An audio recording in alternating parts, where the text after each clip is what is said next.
Tá falando fluente o japonês, Danilo? Não, não, ainda não, a gente tá tentando aqui, mas é difícil, é uma língua totalmente diferente, né? Então, mas a gente, muita coisa que a gente vai pegando, né? Com o tempo, assim, você vai no mercado, vai aprendendo uma palavra ou outra, tá? Então aí vai acostumando, né? Mas... Como que é arroz aí? Arroz é como? Arroz, você pode falar comer. Ai, comer? Comer. Aí veio o que você pede a comer, veio o que comer. Nossa, que saudade, gente. O Marcelão, Irineu, José, Thaís, Gilberto, Marilda. Minha madrinha, eu sei. O quê? Você falou? Minha madrinha. Por que madrinha? Porque você me apresentou o grupo, né? Nossa, agora eu fiquei sem ação. Não, ela que esse vai ser o podcast e vai ser o podcast do choro. Vai. Oh, meu Deus. É muito legal lá, quando a gente entrou lá no grupo e tudo mais. Aí você comentou, nossa, tem um grupo lá que o pessoal, né, conversa sobre baixa visão, acho que você poderia entrar para tentar ajudar a galera lá e tal. Muito legal, vamos lá, né? E faz quanto tempo já, né? Faz uns 3 anos, mais ou menos, mais? 2016. Faz bastante tempo, já 5 anos. 5 anos já. O tempo passa, o tempo voa. Nossa, passa muito rápido, gente. Você faz o que aí no Japão?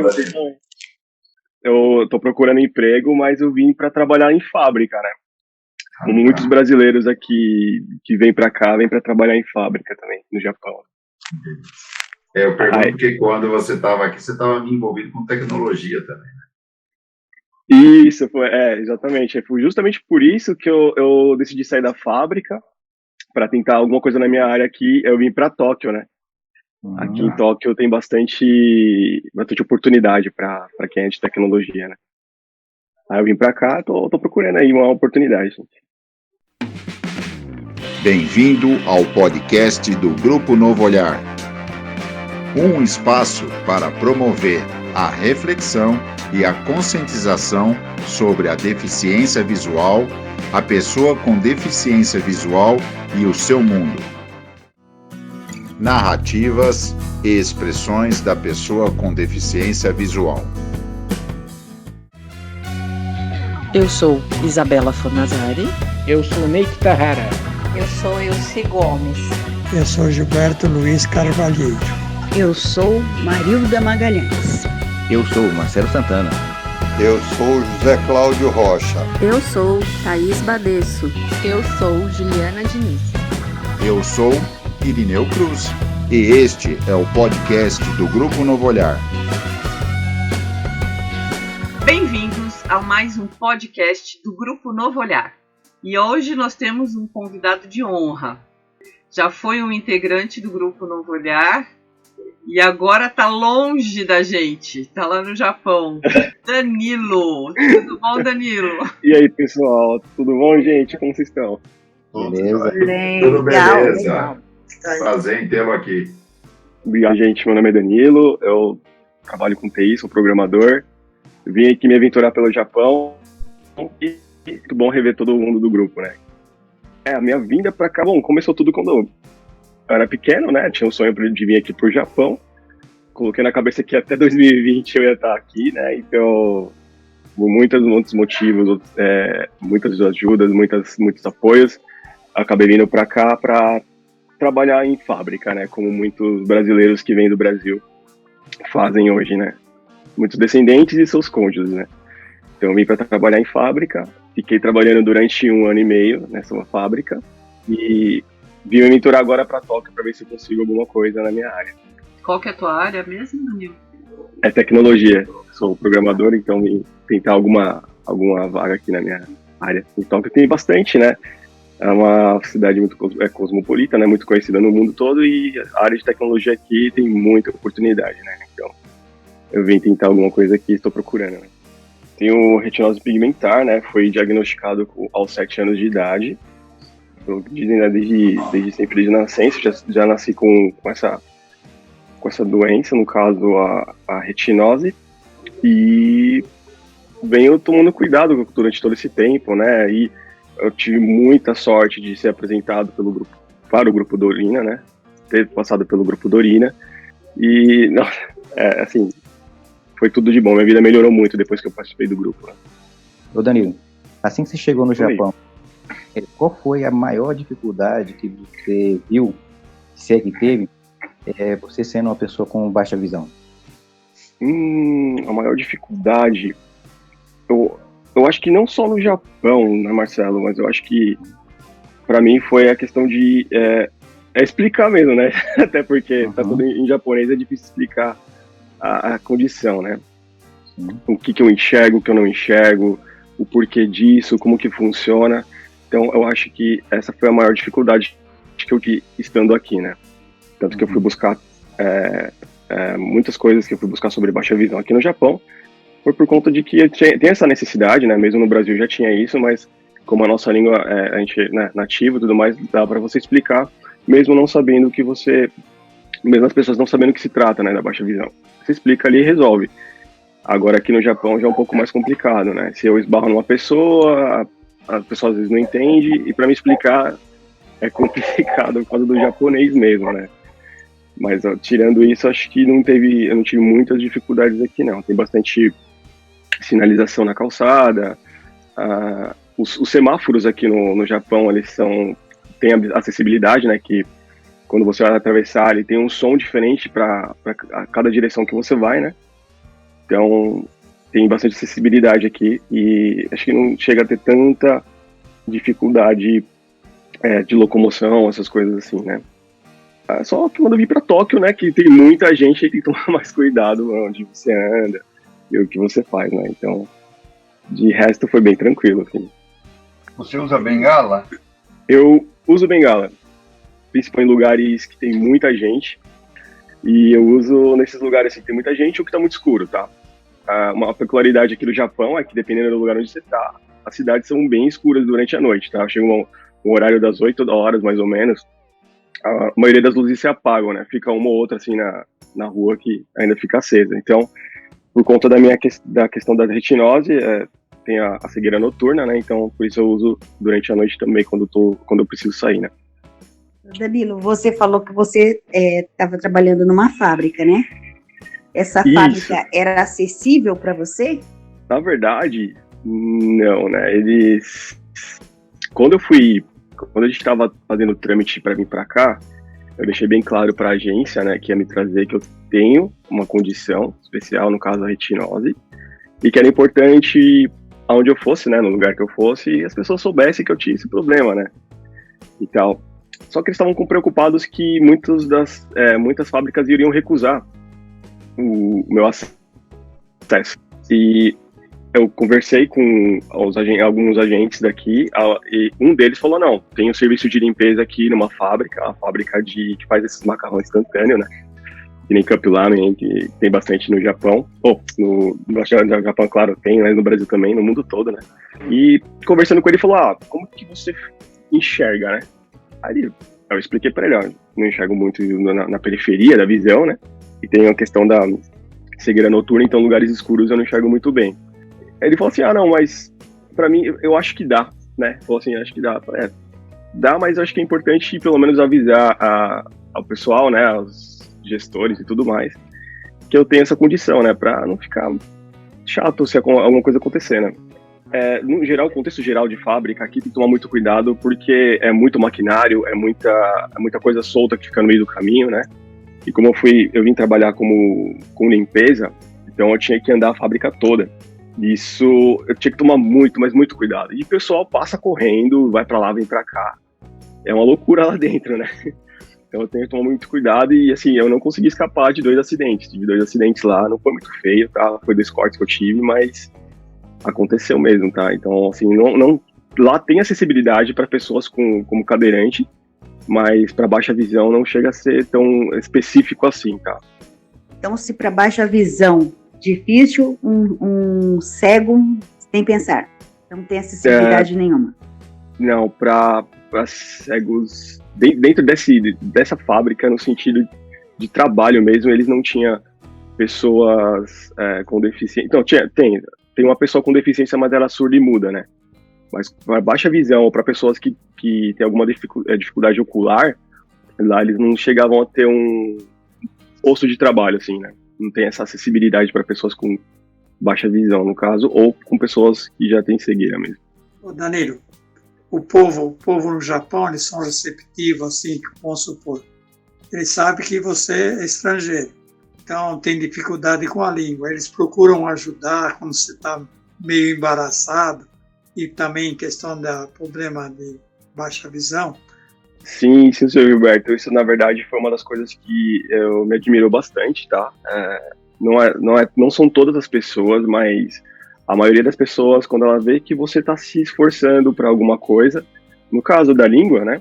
Se você é estrangeiro e você demonstra interesse, você demonstra que você está tentando falar alguma coisa, a maioria deles ajudam sim, tá? Às vezes você fala uma palavra ou outra e aí de repente eles, entendi o que você quis dizer. Aí eles repetem, é sobre isso? É isso mesmo, né? Eles vão lá e te ajudam. Quanto à questão da baixa visão, também, né? Se você tá com alguma dificuldade, eles são um povo muito recluso, assim, né? Eles são muito individuais, né? A maioria das vezes, se você tá com dificuldade, eles têm receio de chegar ali e tomar uma iniciativa. Mas, no geral, o pessoal ajuda sim, ainda mais quando vê que você tem alguma deficiência, eles ajudam sim, tá? É bem bacana essa parte deles. Danilo, qual a maior dificuldade que você já enfrentou até hoje?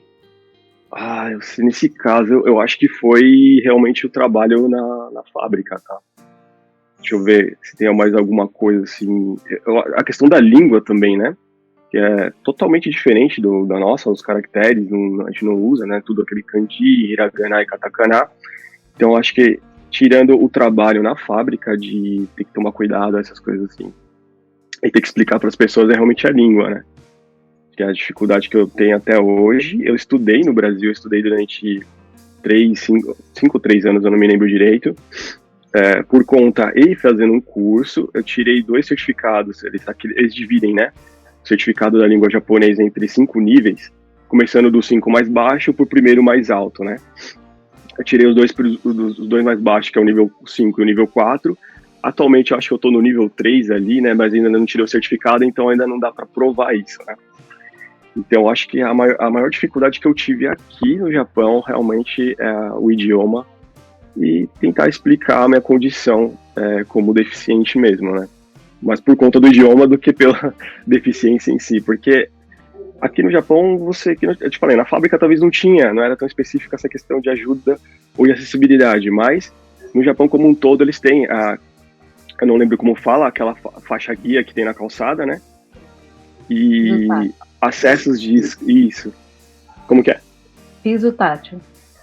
Piso tátil, isso, eles têm nas calçadas aqui no Japão, dentro do metrô, quase em todos os lugares, né?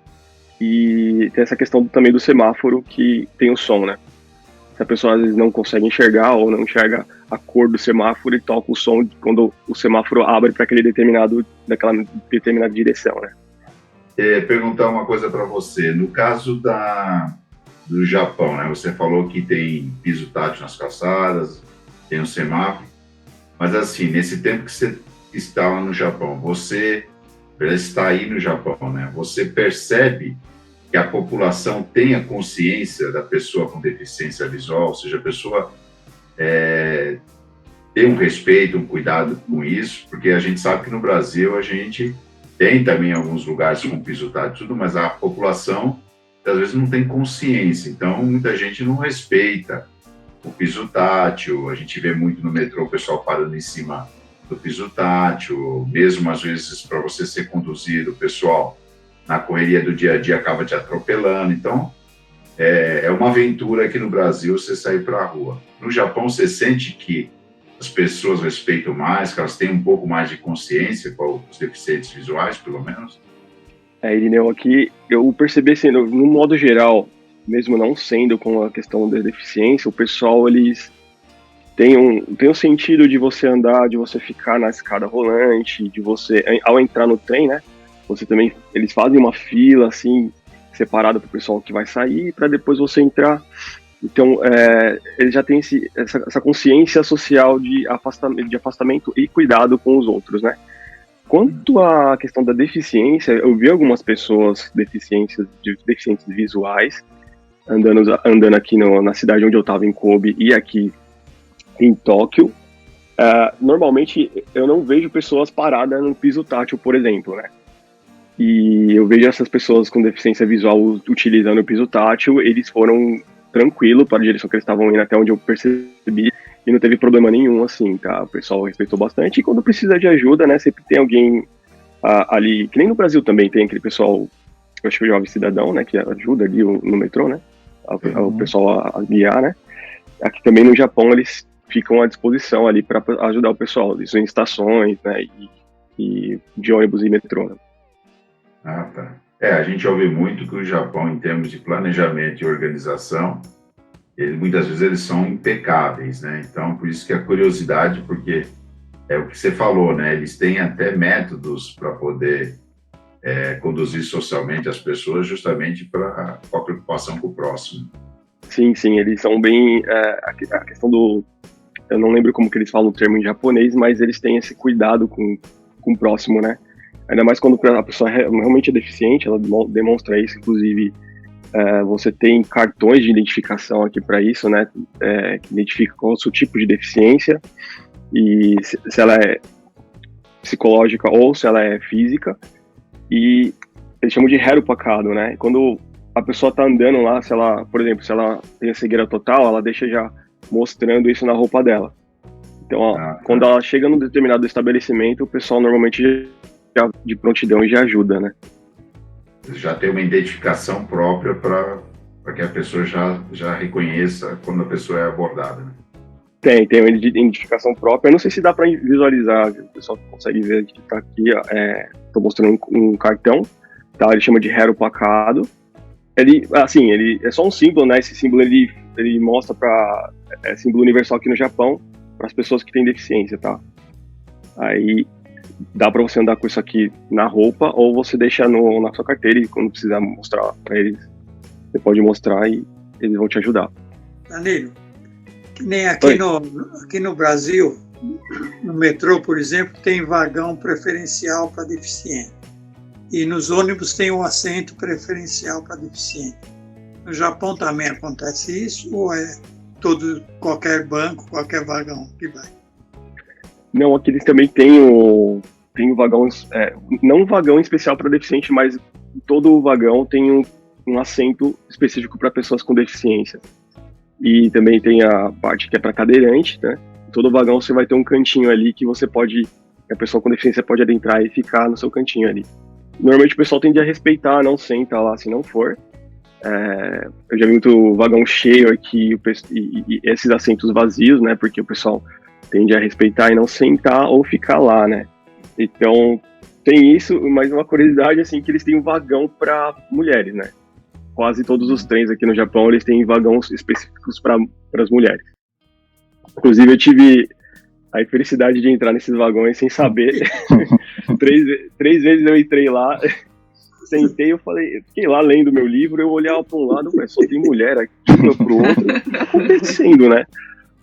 Dentro do vagão também tem um sinal lá, tem um letreiro falando que esse vagão é específico para as mulheres, e eu senti aqueles olhares assim, falei, ixi, eu tô fazendo alguma coisa errada, gente. Aí depois que eu percebi que tem um letreiro lá, eu saí do vagão e fui pro próximo, né? Coisas que acontecem. Acontece. Infelizmente, chegou o trem lá, eu não vi que tinha... É um letreiro rosa que eles deixam, né? Do lado de fora e tem do lado de dentro também. Mas, assim, você tá naquela correria e você quer tomar o trem, eu não percebi, entrei no vagão, sentei lá e depois que eu percebi que só tinha mulher, eu falei, eu acho que entrei no vagão errado, né? Ô Danilo, ainda bem que você percebeu, senão eu ia achar que era pegadinha. Ô Danilo, mas quando isso aconteceu, você estava usando a bengala ou não? Não, nesse momento eu não estava usando a bengala, Marcelo, estar, assim, era um momento não era a hora do rush, né? Sim. Não tinha muitas pessoas vagando pelo trem, pelas plataformas, então eu não estava usando no momento, né? Mas se eu estivesse usando, não seria, eu acho que eles não encarariam, elas no caso, não encarariam de uma forma tão estranha como devem ter encarado. Não falaram nada, né? Mas devem ter pensado alguma coisa assim, né? O que esse cara tá fazendo aqui nesse vagão, né? Então, é por isso que eu perguntei, porque assim, se você tivesse com a bengala, eles iam perceber que não ia saber o grau, mas ia perceber que você tinha uma dificuldade, né, para poder enxergar. E talvez ela não ia se manifestar ou nem ia ficar olhando para você com estranheza, né?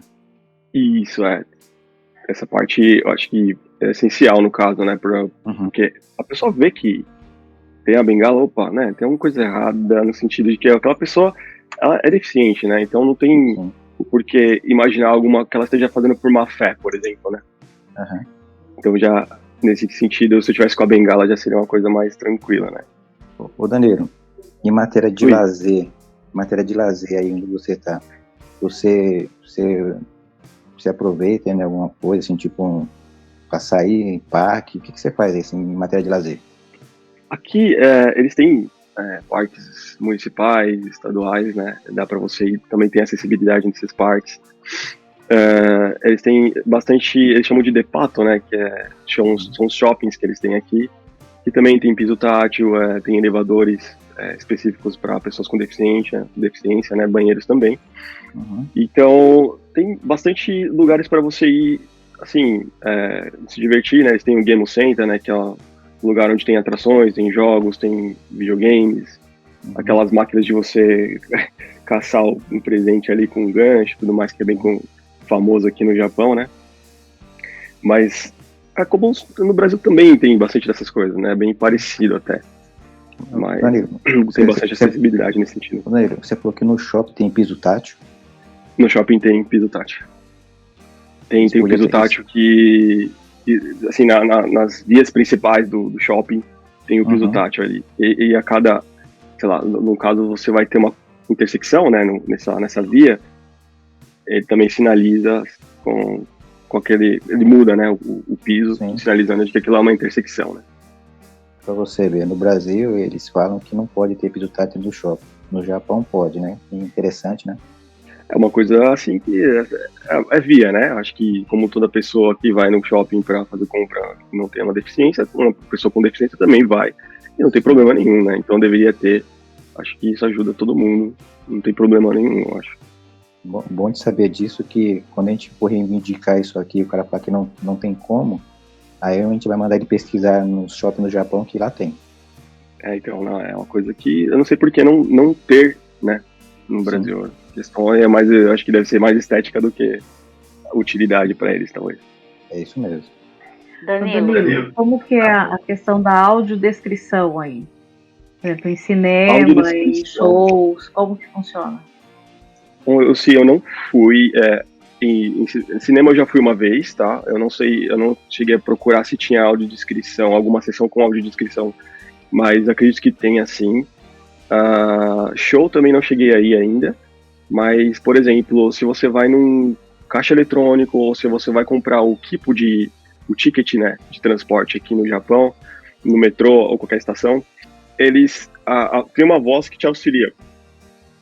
E você também, se caso não tiver aquela voz por padrão, você pode habilitar ela ou chamar tem essas pessoas que ajudam, né? Estão de prontidão lá. Normalmente elas vão te ajudar, mas se caso você pode fazer individualmente, você vai por conta fazer. Se você tiver alguma dificuldade, alguém vai te ajudar, mas você pode habilitar também essa audiodescrição na compra do ticket, né? Legal, hein? Igualzinho aqui, né? Igual, idêntico, né, Thaís? Nossa senhora, nem falo. Ô Danilo, você percebeu nesse tempo que você tá aí, se existe ações sociais, ONGs, que fazem esse trabalho de conscientização sobre pessoas com deficiência, sejam elas visuais ou não?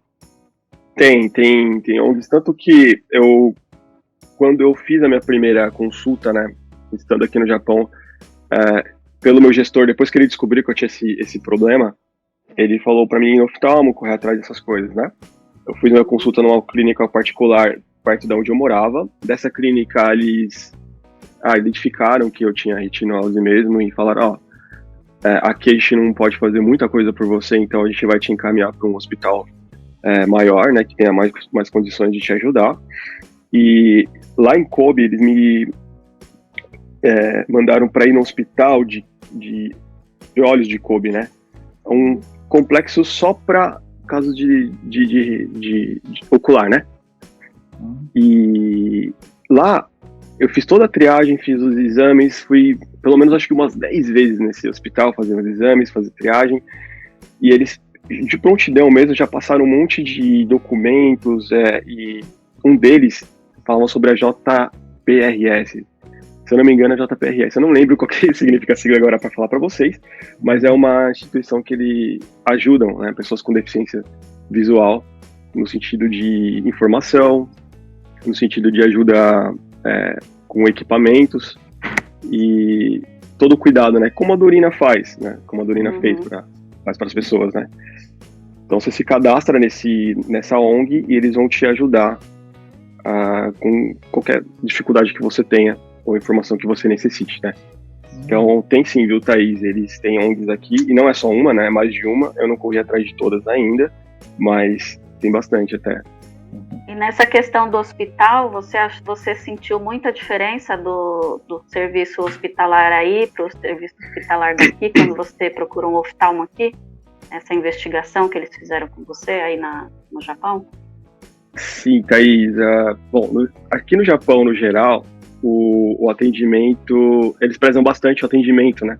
Então toda loja ou todo estabelecimento que você como consumidor for entrar, começa pelo Aisatsu, que ele fala, né?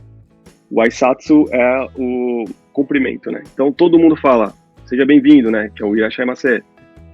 Começa por aí. Então no hospital também não é diferente, né? Você vai chegar lá, na recepção eles já te cumprimentam, você faz todo o seu cadastro, ali na hora te gera um cartão para você de identificação e você começa, dependendo da sua necessidade, começa a fazer as triagens, né, os exames. Então, o pessoal, eles têm bastante cuidado, ainda mais quando a questão é com deficiente, eles têm bastante cuidado. Eles, por exemplo, eles te dão um papel com senha, né, um papelzinho com senha lá, e quando te chamam, a pessoa vai até você, vai perguntar seu nome, vai te identificar, né, você tá com papel com senha? Aí você mostra para ela com todo cuidado, pega da sua mão e te conduz até o lugar de exame, o lugar de triagem. Então eles são bem, como posso dizer, solícitos nisso, né? Ajudam bastante, né? Tem bastante também sinalização dentro do hospital, um hospital para pessoas com deficiência praticamente, então eles tomam bastante cuidado, tem bastante sinalização também. E dentro desse hospital, eu achei interessante que eles têm um lugar de venda de bengala também.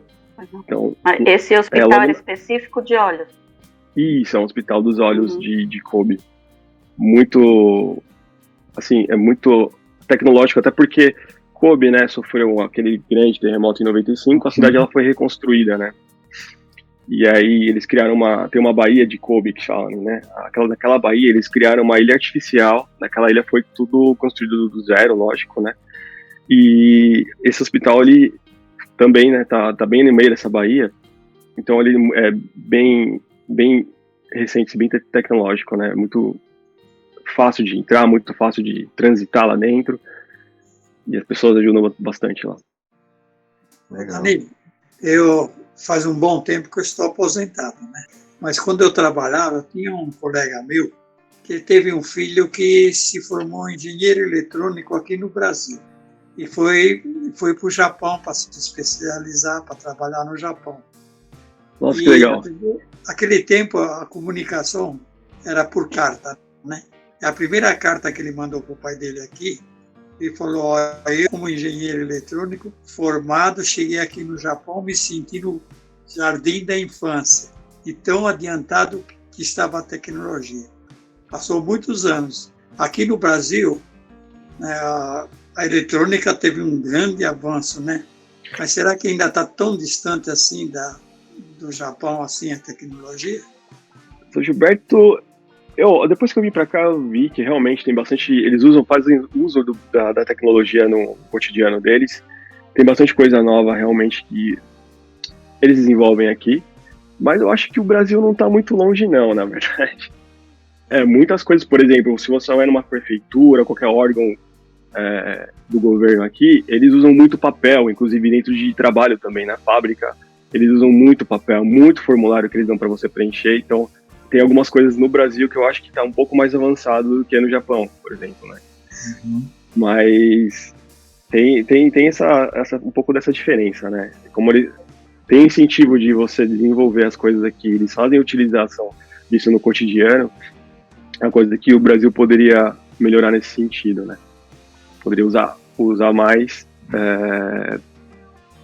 ter mais incentivo para a gente construir e desenvolver dentro do próprio país e poder usar isso no cotidiano, né? Mas o Brasil, ele tá, no sentido de tecnologia, tá? De desenvolvimento, no caso da minha área, tá seguindo bem, tá? Tá bem adiantado, assim. Só precisa de mais incentivo e oportunidade, né? Danilo, pegando o gancho da tecnologia aí, que é uma coisa da sua área, e para os deficientes visuais, aqui no Brasil a gente tem muito essa coisa agora do leitor de tela, né? Acessibilidade para smartphone, o computador que a gente usa. E aí no Japão, você vê que isso, para quem é deficiente visual, não sei se você tem contato com outros deficientes visuais, é uma coisa que o pessoal também utiliza muito. Existe algum lugar que poderia dar orientação para esse pessoal? Porque como nós e você, a gente foi reabilitado na Fundação Dorina e a gente acabou tendo contato com tudo isso e fomos aproveitando todos esses recursos para nos ajudar no dia a dia. No Japão também é assim? Sim, Irineu, eu vejo que muitos dos, por exemplo, sites e aplicativos que você utiliza daqui, eles têm esse cuidado com a questão de audiodescrição e acessibilidade, né? Aquela questão de você aumentar a fonte, diminuir a fonte. O do contraste eu não vi aqui ainda, tá? Mas isso, na verdade, parte muito mais do princípio da empresa que desenvolveu. Se eles tomam cuidado com essa questão, né? Com a acessibilidade das pessoas que precisam disso, ou não. Então, no Japão, no geral, eles, ainda mais quando o site ou o aplicativo é algo do governo, eles já colocam acessibilidade. É uma coisa como padrão, tá? Aqui no Japão. É porque no Brasil, somente nesse tema que você falou, né, da parte de site, hoje a gente tem aí praticamente, pelas estatísticas, 1% de todos os sites que nós temos tem acessibilidade para deficiente. Então a gente tem aí um desafio muito grande de todos os desenvolvedores e empresas, né, que utilizam a internet como uma mídia para vender, para se comunicar, ter essa preocupação de acessibilidade. Então, é muito bacana saber que no Japão existe essa preocupação, porque eles incluem também as pessoas com deficiência como um público consumidor também. Isso, como eu disse, né, se parte muito mais do princípio dos desenvolvedores, da companhia que está desenvolvendo aquela tecnologia, de tomar esse cuidado na hora do desenvolvimento, né. Mas aqui no Japão, quando parte de um princípio de algo público ou do governo, eles tendem a tomar esse cuidado e colocar acessibilidade, né. Acho que no consenso geral, Irineu, no sentido mundial, isso tá aumentando, tá? Por exemplo, coisa que eu não via, né? E no ano passado aconteceu, em um jogo de videogame, essa grande empresa, eles resolveram colocar acessibilidade dentro desse jogo. Tá, para as pessoas que têm dificuldade de leitura ali, né? Dá para você aumentar a fonte de informação na tela da TV, no caso dentro do jogo, né? E também pro daltonismo, né? Então, muitas pessoas que têm dificuldade para jogar e tudo mais, que tem, por exemplo, daltonismo, eles colocaram isso daí, assim, você pode procurar no YouTube, tem pessoas que se emocionam de ver aquilo, né? E não por menos esse foi o jogo que ganhou a premiação de melhor jogo do ano passado. Bacana. E nas televisões, você encontra alguma acessibilidade? Porque no Brasil está chegando algumas televisões de algumas empresas com acessibilidade por voz, né, para deficiente, e os canais abertos têm transmissão, algumas horas, né, 20 horas semanais de programação com audiodescrição. Você vê isso também no Japão? Não sei se você tem oportunidade de ficar vendo televisão, né? Assim, eu não cheguei a procurar dentro das configurações da TV algum modo de acessibilidade, né? Mas nos canais assim, canais abertos, por exemplo, é muito comum você ver legenda. Eles sempre colocam legenda e eu percebi que no controle você pode habilitar a legenda se caso o canal não fornecer aquilo, né? No momento, você pode habilitar essa legenda. E na maioria das vezes é narrado também, né? Muitos programas. Então, Aqui eu acho que, eu não sei se foi nesse intuito, tá, que eles fazem isso, mas existe essa possibilidade, né, eles colocam isso aberto. Quer dizer, deve haver, já existe uma tecnologia que talvez, se explorar um pouco mais, ela pode ter outros recursos, né? Sim, sim. Provavelmente você vai encontrar TVs com acessibilidade nas lojas. Caso se procurar, você provavelmente vai achar. Acredito que sim. Se no Brasil está chegando, acho que no Japão... Eles já estão aperfeiçoando. Eles já estão pondo até o Avatar lá para falar com a gente. Essa questão de tecnologia aqui no Japão, eu achei assim... Eles têm, que eu digo, né? Eles têm um avanço no sentido que eles têm incentivo para fazer o desenvolvimento aqui, né? Mas, poxa, o pessoal ainda usa fax aqui, gente. Nossa. Pois é, não, eles usam fax aqui ainda. Você tem um número de fax de companhias para você poder enviar e retornar fax. Então, caramba, é que você falou, eles ainda têm foco no papel também, né? Sim, nossa, eles usam muito papel aqui. Você vai em qualquer lugar, assim. Eu fui para o Hospital dos Olhos, voltei com um monte de papel. Fui para a prefeitura, eu volto com um monte de papel. É certeza, você vai para algum órgão público, você vai voltar com um monte de papel na mão. Ô Danilo, esse fato de preservar o fax ainda, essas coisas assim que, vamos dizer assim, aparentemente hoje aqui no Brasil não se usa mais, seria pelo fato deles, pelo respeito que eles têm pelos mais velhos aí, que talvez essas pessoas não tenham a mesma facilidade de usar a tecnologia mais moderna? Será que é por causa disso? Pode ser também, viu, Marcelo? Eu vejo, hoje tem alguns lugares especializados para ajudar as pessoas mais velhas a conhecer as tecnologias de hoje, né? Uhum. Então, principalmente smartphone, essas coisas assim, aplicativo que o pessoal não tem tanto contato, eles têm profissionais especializados e lojas especializadas para ajudar essas pessoas a ter mais contato com a tecnologia, né? Uhum. Agora, eu acho que esse sentido do fax, por exemplo, eu acho que vai mais pelo sentido assim de eles... Em time que tá ganhando não se mexe, sabe? Eles são meio apegados assim com coisas que tá funcionando já, mantém aquilo ali mesmo e só vai trocar na hora de uma necessidade maior mesmo. Danilo, saindo um pouco da tecnologia, alimentação para você aí, foi muito difícil a adaptação? Ou tem alimentos aí que parecem muito com o do Brasil, para você foi fácil? Como é que é isso? Nossa, marido, aqui a alimentação é que eu sou meio chato, né, com, por exemplo, questão de salada muito, assim, eu não como, né, tem que ser feito daquele jeito, ou com um molho daquele jeito ali, né, mas quando eu cheguei aqui no Japão, a gente não tem muito como escapar, meu marido, eu fui trabalhar na fábrica, e lá eles têm um refeitório, né, nesse refeitório eles têm um cardápio, e eles colocam na semana, assim, o que vai ter, e a maioria deles ali, tem uma carnezinha, normalmente é de frango ou de porco, né, um monte de salada ali, salada de repolho, brócolis, essas coisas assim, e uma cumbuquinha assim, que eles chamam de chawan, de arroz, né, o famoso comer. Então, feijão nem pensar. Feijão não tem. Se você quiser achar, tem que ir no mercado brasileiro, que tem mercados brasileiros aqui no Japão, aí eles vendem. Tem feijão enlatado e tem um feijão para você comprar mesmo, que nem a gente compra de saquinho para fazer em casa, né. Mas foi difícil no sentido que assim, a comida diária deles aqui é bem diferente do que a gente come no Brasil. Então, pra acostumar, levou um pouquinho de tempo, mas deu pra acostumar, assim. Hambúrguer? Ô Danilo, nessa mesma linha que a Mariola tá colocando aí, o que você sentiu mais falta na parte de alimentação que você não encontrou aí, que você gostava? Tá, puxando um gancho ali do que a Marida comentou do hambúrguer, tem bastante aqui, viu, Marida? De vários tipos de hambúrguer. Os japoneses adoram hambúrguer. Mas não é igual do Brasil, tá? A nossa carne não tem como, não se compara. A nossa carne brasileira é a melhor do mundo pra mim. Mas, Marcelo, assim, o que eu sinto falta é do nosso famoso pãozinho de padaria, nosso pãozinho francês aí, que não tem aqui, não é igual, tá? Tem, mas não é igual. Então eu sinto muita falta.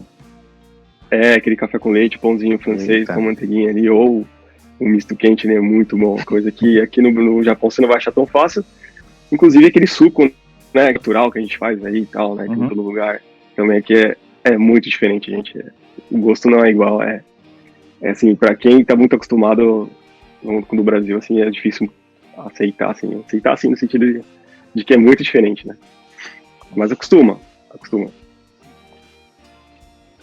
Se você não tiver opção, ou você acostuma, Não, vai passar fome, né? Ou fica sem, né? Não, foi isso, né? No sentido da fábrica, por exemplo, ou eu comia ou eu passava fome, né? Então não tinha jeito, tinha que comer. Ô Danilo, eu fiquei curiosa, como diz a minha mãe, vamos delegar em causa própria. Eu também tenho retinose.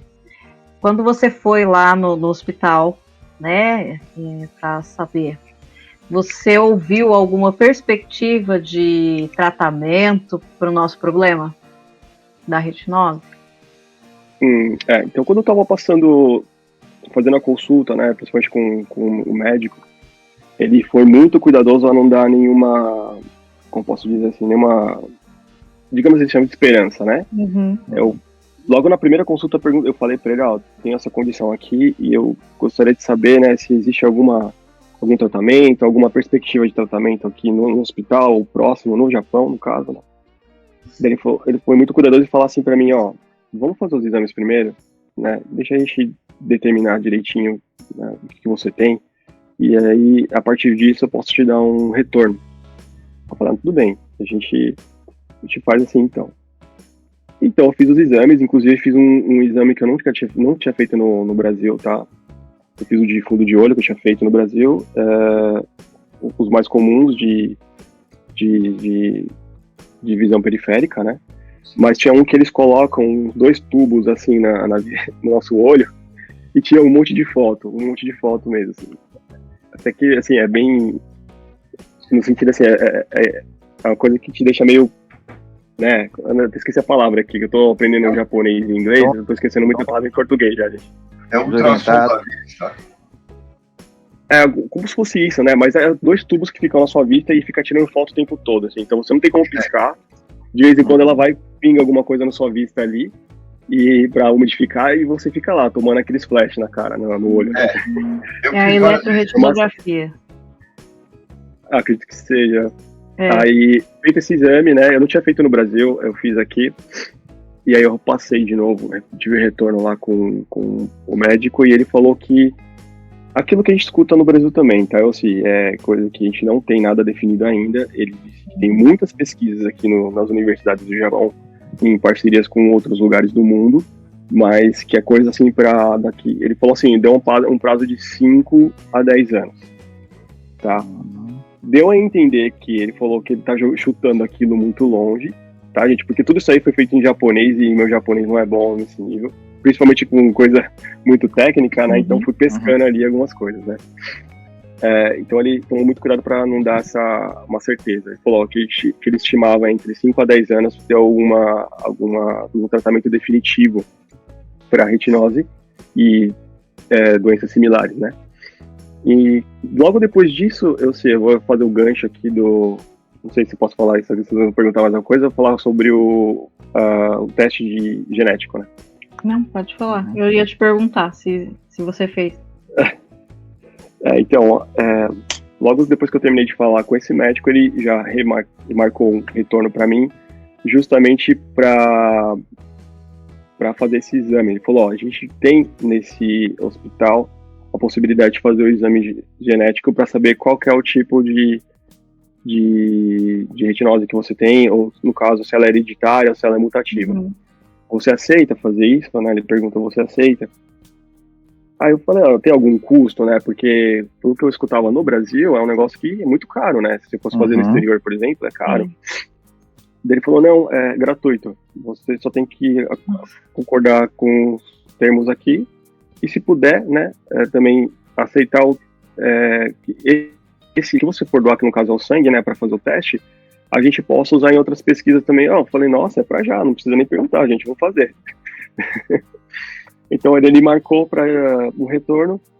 Aí eu conversei com a geneticista, né, uma doutora que ela é pesquisadora, e ela explicou tudo, como funciona, que esse exame que eles fazem, ele não é 100%, no sentido que sim, eles conseguem identificar se for algo hereditário.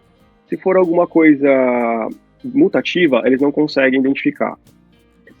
Ainda assim eu queria fazer, né? Falei, não tem problema. Pelo menos eu já vou ter uma certeza do que se trata, né? Se é mutativo ou se é hereditário. E aí eu doei um pouco de sangue para eles lá, e eles falaram que de lá para 6 meses, mais ou menos, que calhou bem nesse mês aqui de março, vai sair o resultado. Inclusive, eu falei com essa pesquisadora, oftalmologista pesquisadora, ontem, e ela confirmou para mim que, como eu não estou mais na cidade de Kobe, ela queria me explicar presencialmente, né? Ela falou que ia enviar o exame por correio para mim, e se eu tiver alguma dúvida para retornar para ela. Mas ela queria muito, ela estava insistindo bastante para mim ir lá conversar com ela sobre o resultado. Porque aqui o teste é caríssimo, né? Não tem condições de fazer. Que há 4, 5 anos atrás, aqui custava para eu fazer um teste, de 10 a 15 mil reais um teste, né?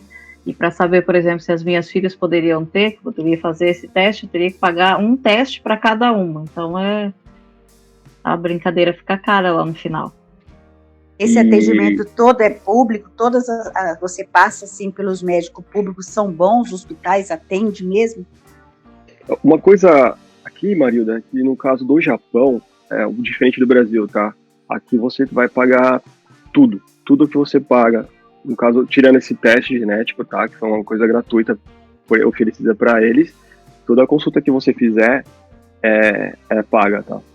Então, você tem que pagar, sei lá, em torno de, vamos fazer uma comparação aqui, você vai fazer uma consulta, você paga entre 20 a 100 reais por consulta, dependendo do que você faz, para fazer um exame você paga também, né? Então, eu tive que pagar tudo, tá? No Japão não tem nada de consulta médica, você não tem nada gratuitamente, assim. Tirando algumas exceções, que nem um exame genético, alguma coisa assim, tá? E tem convênio também, igual aqui? Putz, convênio, Isa. Não, igual do Brasil, não sei se tem convênio assim não, tá? Eu posso dar uma pesquisada depois e mandar pra vocês, mas pelo que eu entendi aqui do sistema de saúde deles, eles não têm convênio mesmo. Aqui eles têm muita clínica de família, né? Então, são as clínicas de bairro, de família, e lógico, tem os hospitais grandes, mas esses hospitais, nem as clínicas, nem os hospitais, pelo que eu tenho percebido, tem convênio com alguma empresa de saúde, assim, tá? Então, a questão de saúde aqui, ela é cara. Ô Danilo, qual foi, assim, nesse período que você tá aí, qual foi o maior mico que você já pagou? Assim, por conta da deficiência mesmo, porque aqui a gente, de vez em quando... Tirando o trem, né? Tirando o vagão tirando a parte do trem que você entrou no vagão feminino, porque aqui a gente chuta aquela plaquinha de piso molhado, a gente... Como uma nossa colega aqui, que eu não vou dizer que é a Marilda, leva a bengala do coleguinha embora, né? Qual foi o seu maior mico, assim, que você atribui, assim, eu não enxerguei, ou simplesmente porque você pagou mesmo o mico, porque pagou. E tudo mais. Tá. Bom, tirando essa questão do vagão das mulheres, que eu entrei 3 vezes, quando entra 3 vezes, pode pedir música no Fantástico, hein? Já. Não, foram 3 vezes, tá, gente? As duas primeiras eu não tinha percebido, só percebi depois que eu saí do vagão, né? Mas na terceira eu já, na hora que eu entrei, já falei, no lugar errado. E por dentro do trem mesmo você pode trocar ali, né? De vagão. Então, mas voltando ali assim, o meu maior mico foi uma vez que eu tava no restaurante com o pessoal. A gente tava voltando, né, de um jantar, né, era de noite e tal. Tinha bebido algumas cervejas ali, né? E entrando no vagão, no trem, conversando, dando risada, na hora que eu fui sentar, eu não percebi que tinha um senhor bem onde eu fui sentar ali. Então, eu sentei no colo daquele senhor e imagina o susto daquele japonês. Ele falou, só podia ser brasileiro. Eu só vi ele falando assim, sayonara. Não, mas foi muita vergonha, assim. O pessoal tava comigo, lógico, né? Deram risada pra caramba, assim, de cair no chão e de chorar, sabe? Aquele escândalo, eles fazendo aquela algazarra, o japonês levantou, ficou todo constrangido, com medo, inclusive. Saiu do trem e esperou o próximo, sabe? Saiu do trem o quê? Ele saiu do trem e foi esperar o próximo trem, porque ele falou, não, esse estrangeiro é louco, né? Só tem estrangeiro louco, eu vou sair daqui. Coitado daquele senhor, né, gente? Mas assim, acontece algumas coisas assim de esbarrar, principalmente nessas lojas de conveniência, né? Se esbarrar nas prateleiras, essas coisas assim, né?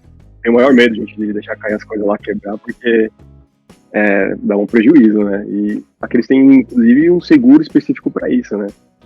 Que o seguro público, eles cobrem, né? Alguma coisa que você faça, né? De prejuízo, eles cobrem, mas tem um seguro específico para caso você derrube produtos de prateleira. Ainda bem, porque essa mesma amiga que a Elci comentou, ela costuma arrumar roupa de manequim, mas de vez em quando ela descobre que o manequim é vivo. Irineu, você tirou as palavras da minha boca. Falou, ainda bem que você não arrumou ninguém achando que era um manequim. Não, mas é isso daí. A gente acaba pedindo desculpa, né? Eu tenho muito essa questão, né? Eu esbarro em qualquer coisa e já peço desculpa logo, né? Então, tem duas questões. Uma vez eu pedi desculpa por um post, depois que eu percebi que eu perdi desculpa, eu percebi que era um post, né? Como é desculpa em japonês? Como é desculpa em japonês? Tem algumas variações, né? Se a pessoa for muito próxima de você, você pode falar gomen, né? Gomen ou gomenasai. Se for alguém que você não conhece, não é muito próximo de você, pode falar sumimasen. Se for alguém muito acima de você, um gestor, alguma coisa assim, alguma pessoa mais velha, você fala moshi wakarimasen. Moshi. É difícil, é difícil.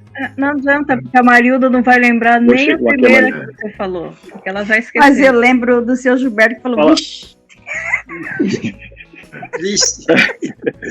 Não, a estrutura do japonês aqui, ela varia, né? Depende muito se você está falando com uma pessoa do mesmo nível que você, ali tem essa questão hierárquica, né? Os idosos aí são muito respeitados, né, Dani? São, no geral, eles são bastante respeitados. Assim, na hora que você vai conversar com eles, você tem que ter todo um linguajar polido, né? Tanto que se você não usar aquele linguajar polido com eles, eles nem vão dar atenção pra você, sabe? Então tem que tomar cuidado e o pessoal é bem respeitado. Agora deixa eu te fazer uma pergunta. Do que você sente mais falta aqui do Brasil? Do grupo Novo Olhar, óbvio, né? Família e amigos, né? Inclusive vocês estão nesse meio também, gente, que eu sinto falta de realmente desse calor humano que a gente tem aí, que não tem igual, tá? Aqui no Japão, por mais que tenha todas essas facilidades, essa segurança que tem aqui, não vai ter esse calor humano que a gente tem aí, e é uma das coisas que você sente falta e sente falta mesmo, tá? Você tem, assim, alguma coisa programada, por exemplo, vou ficar aqui 5 anos, mais 3 anos, ou não? Tá assim, como vai, vamos ver aonde chega. Solto na pista. Tô nessa segunda opção aí, seu Gilberto. Tô mais vamos ver até onde vai. Enquanto isso eu tô aproveitando, sabe? Eu vou aproveitando tudo que dá pra fazer daqui. Esse país é maravilhoso, né? A natureza deles é bela. Eles fazem essa junção do antigo com o novo, que é bem famoso no mundo todo, que é incrível, gente. Você tá andando na cidade, você vai ver prédios tecnológicos, você vai ver plantações, lógico, se for um pouco mais afastado do centro, né? Você vê plantação no meio das casas, você vê templos antigos, tudo no mesmo lugar, assim. Questão de quarteirões, você tem essa miscigenação do antigo e novo que eles fazem, né? Então, pessoas que tiverem a oportunidade um dia de vir pra cá, aconselho muito, tá? Muito bonito, um país muito bonito. Ô Danilo, quando a gente começou aqui o podcast, você falou assim que você tinha uma historinha pra contar. Você vai contar a historinha agora ou depois? Historinha? Você falou assim, não, eu vou contar um negócio, mas depois eu falo. Ou na conversa nossa você já falou já? Era alguma curiosidade, alguma coisa que você queria contar? O que era? Tô tentando lembrar agora, mas o que eu gostaria de contar é sobre essa questão do teste genético, né, do atendimento que eu tive aqui no Japão, né, por parte da saúde. Sim. Só, assim, é uma curiosidade também, quando a gente voltou um pouquinho sobre aquela questão do mico, né, dos vexames, tem uma mania de, quando eles barram uma pessoa, de segurar a pessoa, né, porque às vezes pode ser que os barrão seja muito forte, a pessoa pode cair e tal, né, e dentro da fábrica tem um lugar que antes de você entrar na fábrica, você tem que passar um rolinho na roupa para tirar qualquer excesso, qualquer sujeira que tenha, que é uma fábrica de alimentos, né, você tem que fazer isso, e passando naquela parte ali, eu não tava saindo, né, da parte de dentro da fábrica, e a menina tava passando um rolinho na roupa dela pra entrar. E eu não vi a bendita da menina ali, fui passar lá e esbarrei nela. E nessa questão que eu esbarrei nela, eu segurei no ombro dela pra não, né, se ela fosse alguma coisa assim. E aqui no Japão, não pode tocar. Principalmente nas mulheres, você não pode tocar. Sim. Não tem esse costume de tocar, né? Uhum. Então ela se assustou, ficou com o olho arregalado desse jeito. Você imagina que nem japonês tem o olho meio restrito, né? Ela arregalou o olho assim, falou, nossa, e ela ficou olhando pra minha mão assim, opa, tirei a mão na hora, né? Pedi desculpa, né? Gomen nasai. E saí. Eu fiquei com tanta vergonha que eu não consegui nem explicar pra ela porque que eu esbarrei, né? O problema que eu tinha. E só sei que assim, até depois ela descobrir que eu tinha problema de visão, nossa, ela nem olhava na minha cara, sabe? É o tipo de coisa que você tem que evitar bastante aqui no Japão, tomar cuidado com essa questão do toque, né? Então, tirando isso, alguma outra curiosidade, não tô lembrando agora, viu, Marcelo? Não, rapaz, no começo você falou assim que depois você ia contar um negócio, aí eu fiquei esperando, né? Eu falei, vai contar um negócio interessante. Ai, Marcelo, você é curioso.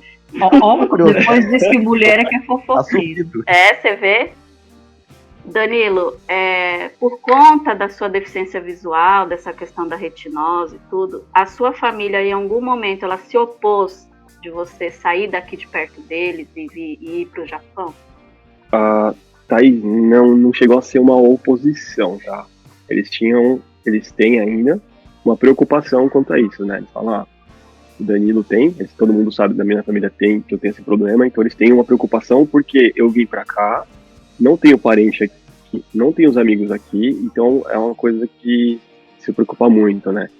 Então, até hoje eles ficam um pouco divididos, porque eles sabem que isso é um sonho meu desde pequeno, né? Então, eu sempre vivi correndo atrás disso, participava de eventos, participava de grupos de cultura japonesa, então eles sabem o quanto isso era importante para mim e eu sinto, né, essa dualidade dentro deles, da minha família, de que, a gente sabe que o Danilo tá indo pra lá e que ele tem problema de visão, a gente se preocupa, mas ao mesmo tempo, é um sonho dele que ele quer realizar, né, então, sempre eu senti isso deles, né, então agradeço muito pelo apoio de todos, tá, tanto da minha família quanto da família da Nina, que me ajudou bastante, e os meus amigos que me apoiaram também para vir pra cá, todo o apoio, inclusive, de vocês estar conversando comigo aqui agora já ajuda bastante também, né? Porque não é fácil estar aqui sem o pessoal que você conversa lá, não tem aquele calor humano, né? Então, cara, eu acho extremamente corajosa a pessoa que, né, que tem esse desprendimento assim. Então, Marcelo, realmente não é fácil, tá? Principalmente, queria até abrir esse espaço aqui para falar com o povo que vem para cá, pro Brasil, para trabalhar em fábrica.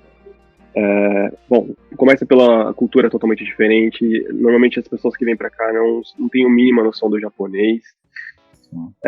Você vai chegar aqui, você não tem nada, sabe? Quer chegar num apartamento que você vai comer em cima da sua mala, porque você não tem uma mesa, não tem uma cadeira, não tem nada. Então, começar do zero mesmo, tá? É difícil. Nessa questão, ela é bem difícil para quem tá indo para outro país, ficar um tempo, né? Mas tem outro lado da riqueza cultural, que você acaba absorvendo, você acaba aprendendo, abre um leque enorme de possibilidades de evolução profissional como pessoal. Então, no geral, se alguém tiver a oportunidade de ir para qualquer outro país assim, que goste da cultura, que queira conhecer, eu sugiro, eu aconselho bastante. Danilo, muito obrigada por ter participado aqui do nosso podcast. A gente matou as saudades, né? E seja sempre muito bem-vindo voltar para a gente conversar mais aqui, tá bom?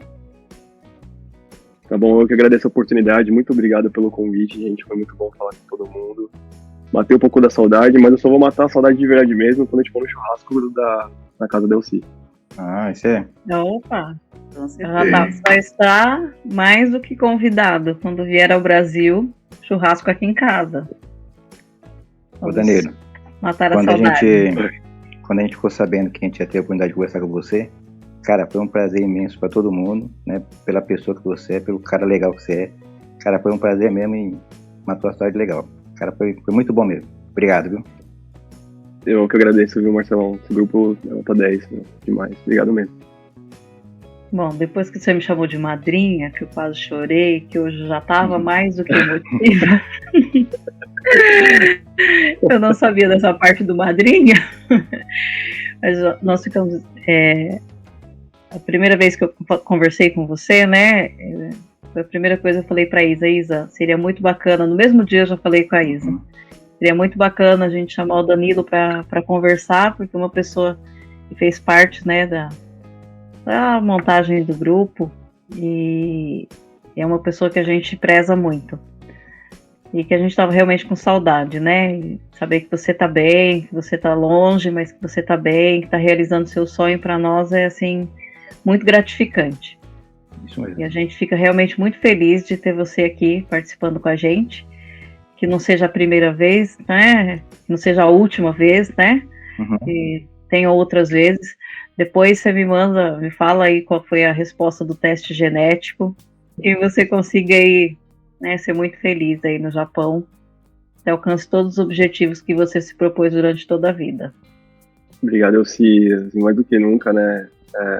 Foi muito bom ter conhecido o pessoal, né? Principalmente que naquele momento que a gente estava conversando com a Ju ali, Elci entrou lá, conversar com a gente, participou do grupo e tal. Danilo, acho que você poderia ajudar, né? Chamou de canto, né? Chamou para participar. Foi uma coisa que me ajudou muito como pessoa, né? Poder ajudar a nossa comunidade, né? De alguma forma. Isso é muito gratificante, tá? E espero dar algumas boas notícias aí, seja com o resultado do exame ou com próximas notícias que vierem aqui do Japão, tá? Então, fica ligado aí. Quando precisar, só chamar de novo, eu participo de novo do podcast, sempre que precisar, tá? Foi um prazer estar contigo. Prazer é todo meu, gente. É muito legal, assim, ter você, né, como amigo nosso, que nem eu se falando, tendo esse desafio, buscando seu sonho no Japão, mas o mais interessante, assim, que a forma que você conta de toda a sua experiência da cultura japonesa é como sendo uma pessoa com deficiência visual, né? Que a gente ouve muita história de brasileiro indo para o Japão, mas um brasileiro deficiente visual no Japão tem todo um contexto diferente. Então, muito bacana aí pelo seu desafio e pela sua história aí que você compartilhou. Muito obrigado, viu, cara? Eu que agradeço também por poder compartilhar isso, e eu com certeza não conseguiria fazer tudo isso se eu não tivesse o apoio de todo mundo, tá? Então, agradeço muito o apoio de todo mundo, da torcida toda que estava me ajudando esse tempo todo aí, tá? Uhum. E a gente deixa sempre uma palavra para os convidados. Para você vai ser a mesma palavra. Foi bom você ter vindo, mas se você voltar vai ser melhor ainda. Opa, gente. Patrão. Obrigado, gente. Obrigado. Parabéns.